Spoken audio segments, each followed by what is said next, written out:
yang mengatakan dirinya paling benar, yang mengatakan dirinya dialah yang paling mengetahui segala sesuatu, tetapi sesungguhnya dia tidak memiliki ilmu. Inilah kemudian yang merangsek masuk ke Afghanistan, lalu kemudian kembali ke sini yang disebut dengan jamaah kompor, lalu kemudian berubah menjadi jamaah tabligh. Jadi jamaah kompor biasa di mana-mana tuh TV kompor di masjid. Saat itu lalu kemudian Rasulullah sebagai seorang panglima perang, sebagai seorang nabi, sebagai seorang rasul, sebagai seorang kepala rumah tangga, lalu mengatakan kemudian bahwa kenapa kalian tidak mendapatkan harta rampasan perang? Kenapa saya lebih memilih memberikan kepada orang yang baru masuk Islam? Karena derajat kalian jauh lebih tinggi daripada mereka. Sehingga sahabat-sahabat sekalian, teman-teman Pemanu, kalau kita melihat sejarah kembali di Indonesia, saat negara ini menjadi sebuah Indonesia yang sebelumnya itu jauh sebelum negara ini menjadi sebuah Indonesia, itu ulama-ulama kita melakukan perjuangan bagaimana mendirikan negara ini. Sunan Ampel ketika bermimpi lalu kemudian bertemu dengan Rasulullah dalam mimpi dan diberikan dua benda, yaitu tongkat, juga diberikan sebuah tasbih, lalu disampaikan bahwa bawalah kedua benda ini ke tanah air itu. Lalu kemudian karena kelak ajaran Islam Ahlus Sunnah wal Jamaah itu tidak akan bisa bertahan di tanah Arab, Sunan Ampel membawa ajaran Islam Ahlus Sunnah wal Jamaah ke tanah air ini. Lalu kemudian Sunan Ampel datang berkunjung untuk menemui seorang ulama besar yang ada di Bangkalan Madura, yaitu Syekh Khalil Bangkalan Madura. Lalu disampaikan bahwa saya bermimpi bertemu dengan Rasulullah dan kemudian memberikan saya dua benda, yaitu tongkat dengan tasbih, untuk diberikan kepada seorang ulama yang bernama Hadratul Syekh Kiai Haji Hasyim Asy'ari. Kiai Haji Bangkalan Madura, Syekh Khalil Bangkalan Madura lalu kemudian memanggil seorang muridnya yang bernama Kiai Haji Muhammad As'ad, yang kemudian disebut dengan pasukan Bromocoro. Pasukan ini yang dipimpin oleh Kiai Haji Muhammad As'ad adalah 40.000 pasukan yang semuanya berpakaian warna hitam. Sementara Kiai As'ad sendiri memakai baju putih dengan kuda putih. Inilah kemudian yang membawa dua benda ini untuk kemudian diserahkan kepada Hadratul Syekh Hasyim Asy'ari. Lalu disampaikan bahwa ini kedua benda ini adalah pemberian Rasulullah untuk kemudian mendirikan ajaran Islam Ahlus Sunnah wal Jamaah. Lalu kemudian Hadratul Syekh berdiri dan menyampaikan bahwa saya akan mendirikan Islam Ahlus Sunnah wal Jamaah di tanah air ini, dan siapa yang menghina ulama, siapa yang melawan ulama, maka akan hancur lebur di tanah air ini. Ini sebuah sejarah. Apa yang terjadi kalau kita melihat sejarah di negara ini kemudian, bahwa yang terjadi ketika Belanda masuk lalu menjajah negara ini yang sebelumnya ada Portugis, itu semuanya hancur lebur. Hancur lebur. Kenapa? Karena tanah air ini dijaga oleh para ulama-ulama kita, dijaga oleh para wali. Lalu kemudian masuk PKI di tahun 60-an, 65, itu juga menghajar ulama-ulama kita, itu juga hancur lebur. HTI kemarin juga seperti itu, mencoba menyerang Nahdlatul Ulama, HTI juga dibubarkan. Ini artinya bahwa ulama-ulama kita hari ini itu menjaga tanah air ini, mendirikan negara ini. Kenapa tidak minta apa-apa? Kenapa tidak minta apa? Seperti apa yang disampaikan Rasulullah bahwa derajatmu jauh lebih tinggi. Sehingga ulama-ulama kita tidak pernah meminta sesuatu pun. Kalaupun dikasih Kementerian Agama, ya wajar saja umpamanya kalau itu Kementerian Agama. Kita juga nggak tahu apakah betul atau tidak. Kan seperti itu. Ini pentingnya untuk kita bagaimana berpikir secara jernih bahwa apa yang disampaikan Gus Menteri kemarin itu lalu kemudian menjadi viral ini penting. Sehingga sahabat-sahabat sekalian, nilai yang menjadi tonggak awal berdirinya Nahdlatul Ulama di tahun 1926 yang ditandai dengan Nahdlatul Tujar, dengan Nahdlatul Watan ini. Nahdlatul Watan ini sehingga Nahdlatul Watan itu di tahun 1924 itu beralih ke Nusa Tenggara Timur, Nusa Tenggara Barat. Sehingga di sana besar Nahdlatul Watan. Sehingga di sana itu ilmunya itu sangat luar biasa juga, Nahdlatul Watan. Nah, sehingga ketika negara ini hendak didirikan, sebelum negara ini didirikan, sebelum NU berdiri, lalu kemudian seorang ulama lagi hadir di Indonesia yang berusia 26 tahun, pendiri pondok pesantren Al-Khairat Palu, yaitu Syekh Al-Jufri. Syekh Al-Jufri ini datang berkunjung ke Indonesia untuk kedua kalinya dan juga menemui Hadratus Syekh Hasyim Asy'ari, lalu menyampaikan bahwa saya pernah bermimpi bertemu dengan Rasulullah bahwa kalau tanah airmu ini menjadi sebuah negara, maka benderamu harus warna merah dan putih. Ini juga ulama kita. Sehingga yang terjadi hari ini kita memakai bendera merah putih, ini juga dari para wali dan ulama-ulama kita. Lalu kemudian kalau kita kembali lagi menelisik sejarah, bahwa ada beberapa kerajaan besar di negara ini yang sebelum menjadi sebuah Indonesia, ini semua adalah rentetan kenapa kita semestinya beransur. Ini semua rentetannya. Kerajaan-kerajaan itu seperti kerajaan Sriwijaya. Lalu kemudian setelah Sriwijaya runtuh, lalu kemudian beralih berdiri menjadi sebuah kerajaan, yaitu kerajaan Majapahit. Kerajaan Majapahit. Lalu kemudian di kerajaan Majapahit disinilah hadir Wali Songo. Wali Songo ini, kalau di tanah air kita ini, Wali Songo itu ada beberapa tempat untuk menyebarkan agama tauhid.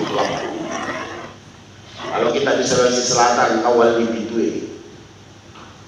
Sulawesi Selatan ada Wali Bidue. Kalau di negara ini ada Wali Songo. Kalau kita melihat bahwa Sriwijaya memiliki huruf 9. Sriwijaya itu memiliki huruf 9 angka, 9 huruf. Lalu kemudian Majapahit, kalau sahabat-sahabat tulis, Majapahit itu mempunyai juga jumlah hurufnya 9. Wali Songo memiliki juga hurufnya 9. 9 juga hurufnya. Lalu kemudian di Majapahit ada seorang panglima perang yang bernama Gajah Mada. Gajah Mada ini juga memiliki huruf 9, yang mendirikan Nusantara. Ini juga hurufnya 9. Lalu kemudian apa yang terjadi? Kalau negaramu merdeka, maka presidenmu harus Bung Karno, juga hurufnya 9. Lalu kemudian Bung Karno dibantu beberapa pemikir, lalu kemudian hadir ulama-ulama NU, hadir ulama-ulama dari Muhammadiyah, itu lalu mendirikan Pancasila. Pancasila itu 9 huruf, lalu kemudian menjadi Indonesia 9 huruf. Inilah kemudian kenapa Nahdlatul Ulama sangat menggandrungi angka 9. Di NU angka 9, Ansor angka 9, Badan Otonomi, seluruh Nahdlatul Ulama itu memiliki angka 9, termasuk bintang 9. Makanya lebih tinggi pangkatku daripada Kapolda karena 2 bintang aliran bintang ya aserah. Cuma kenapa saya tidak pakai pangkat megalakter itu? Ini juga jumlah bintang 9. Sehingga kalau kita melihat kenapa bintang 9 ini sangat digandrungi oleh Nahdlatul Ulama sampai generasi-generasi di Nahdlatul Ulama, karena itu tadi bintang 9 itu. Bintang 9 itu kalau kita lagi mau apakah memang ini secara kebetulan atau memang sebuah doa-doa dan petunjuk dari Allah Subhanahu wa taala bahwa 9 itu kalau kita mau kalau Allah itu kalau dia bilangannya itu alif 1 lam 30 lam 30 A5, berarti jumlahnya 66. Lalu kemudian la ilaha illallah itu kalau kita menelisik angkanya ya, bilangannya itu dia berjumlah 99. La ilaha illallah, lamnya, alifnya, halnya itu juga jumlahnya 99. Jadi jumlah 99 ini kalau kita tambahkan 66 Allah dengan la ilaha illallah ditambah dengan 99 itu jumlahnya 165. Sehingga kalau di Al-Quran jumlah bilangannya 12 itu selalu mengandung pertolongan. Kalau dia jumlahnya 11 itu selalu mengandung syafaat. Sehingga 66 Allah dengan la ilaha illallah 99 itu ditambah ini 66 99 itu jumlahnya berapa? 165. Coba dibuka surah Al-Baqarah ayat 165. Surah apa di situ? Ayat apa di situ? Itu adalah ayat kursi. Sehingga orang-orang itu ketika zikir itu la ilaha illallahnya itu kadang la ilaha illallah la ilaha sebanyak 165 kali. Sehingga bilangan ini 1 tambah 6 7 tambah 5 itu berapa? Itu 12. Berarti jumlah 12 ini mengandung pertolongan. Maka ayat kursi selalu dipakai untuk pertolongan. Kita tahu jadi setannya. Ya dah. Dipakai. Nah, kalau jumlah bilangan 11, kalau dia itu mengandung syafaat. Surah Yasin. Surah Yasin berapa ayat? 3 kapalan. Ini orang kemenang ini berapa? 83. 8 tambah 3 berapa? Itu 11. Berarti surah Yasin itu mengandung syafaat, sehingga orang-orang yang kalau berzikir itu membaca ayat kursi dan membaca Yasin supaya ada pertolongan dan juga mendapat syafaat. Surah Muhammad itu terdapat di surah keberapa? Ke-47. 4 tambah 7 11. Makanya kita bersalawat kepada Rasulullah karena itu adalah syafaat. Nah, itu ilmunya. Pradita Kutuye, Komanda Masa Dipunai Ilmunai. Kalau sahabat-sahabat semua, bapak-bapak sekalian membuka Al-Quran, semua yang bilangan 12 itu semuanya pertolongan. Semua bilangan 11 mengandung syafaat. Coba dibuka Al-Quran. Pokoknya membuka surah Muhammad ayat 11 itu pasti syafaat, tidak boleh tidak. Membuka surah lain, membuka surah lain yang penting dia jumlahnya 12. Apakah umpamanya 100 ayat 165, 1 tambah 6 tambah 5 12, atau umpamanya ayat 39 3 tambah 9 12 itu pasti pertolongan. Coba dibuka, boleh buka kode. Nah, itu ilmunya itu. Nah, sehingga sahabat-sahabat sekalian, lalu kemudian NU yang hadir tahun 1926, lalu setelahnya itu berdiri namanya Ansor. ini diambil ulama kita, Kiai Haji Wahab Asbullah, menarik dari zaman Rasulullah, yaitu kaum Ansar, ditarik ke sini, lalu kemudian menjadi Ansor. Karena Kiai Haji Wahab Asbullah adalah seorang ulama Jawa, maka dinamakan Ansor. Karena ada huruf kono coroko, istilahnya kalau orang Jawa, huruf kono coroko. Menjadi Ansor karena berkah kaum Ansar yang dibawa ke sini untuk dibawa ke sini, lalu menjadi gerakan pemuda Ansor.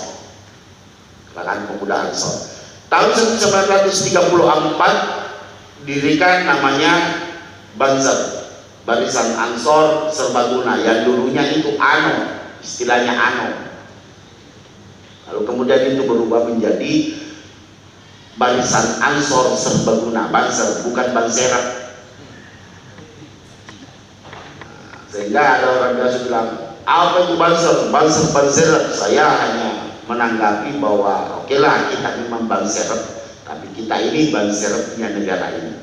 Kalau kalian mencoba-coba, kalau meletus bang anunya, kita memakai Banserap. Yang penting bukan istri serap. Bahaya kalau memakai istri serap. Lepas ketua, kalau bedeng kedua ya saya ketua. Nah, didirikan itu 10 tahun sebelum negara ini menjadi sebuah Indonesia, tahun 34 itu. Sehingga kita di Sulawesi Selatan ini, ketika Ansor diambil oleh Nusron Wahid di 2012, lalu kemudian menggencarkan seluruh kaderisasi dan memperbaiki seluruh sistem organisasi yang ada di Ansor, itu karena kita melihat sejarah itu. Melihat sejarah itu ketika NU berdiri di tahun 1926, lalu Banser didirikan tahun 1934, 10 tahun sebelum menjadi tanah air, menjadi negara Indonesia. Nah, ini kita akan menghadapi lagi satu abad Nahdlatul Ulama. Satu abad Nahdlatul Ulama tahun 2026 yang sebentar lagi, yang ditandai dengan pemilu dulu, sehingga kita melakukan gerakan gencar di Nahdlatul Ulama, termasuk gerakan pemuda Ansor yang melakukan kaderisasi. Semua jenjang kaderisasi kita lakukan tiap minggu di Sulawesi Selatan, itu tiap minggu, sehingga di tahun 2012 hingga hari ini Ansor itu sudah mencapai 11.302 orang. Lumayan lah. Ini kalau kita menyerang Kodim, ini mati Kodim.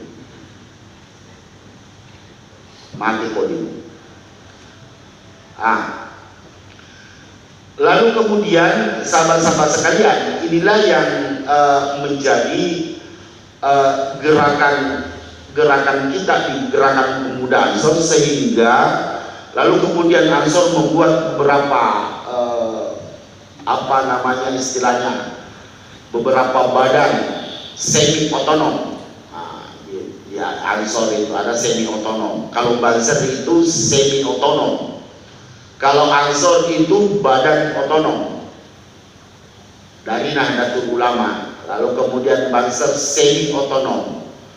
Lalu kemudian Rijalul Ansor semi otonom. Lalu kemudian beberapa lagi, yaitu diklat khusus untuk di Ansor itu ada namanya, kalau di Ansor ya termasuk sahabat-sahabat ini PKD. Jenjang berikutnya itu PKL. Jenjang berikutnya itu PKN, Pendidikan Kepemimpinan Nasional. Lalu kemudian kalau di Banser itu diklat SAN.